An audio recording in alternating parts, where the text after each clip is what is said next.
Hello guys, আমাদের শুশুনিয়াতে পাথরের কাজের সাথে সাথে মালার কাজও হয়। তো মালার কাজ এখন আর হাতে যে ইয়েতে করে আর কি, ছক ধনুক বাদ দিয়ে এখন চলছে মেশিনে। ঠিক আছে, তো কীভাবে হচ্ছে সেটা তোমরা দেখাচ্ছি। এটা হচ্ছে ছক, এটা দিয়ে পরেই দাগে আর কি, মালাটা তৈরি করার আগে ব্যাস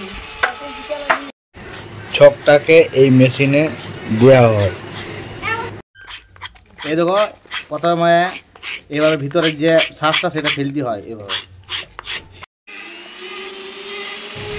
ফেলার পর এইভাবে দাগতে হয়। এটাকে বলে দাগা, মানে তৈরি করা শেপটা।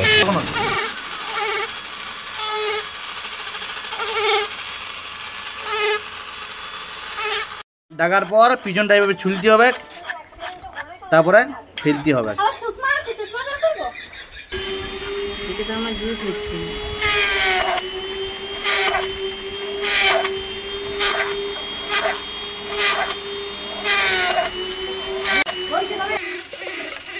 এটা হচ্ছে সেই মালাটা, যে মালাটা দাগার পরে ফেলার পরে যেটা বেরোলো, এই মালাটাই মানুষ পরে আর কি।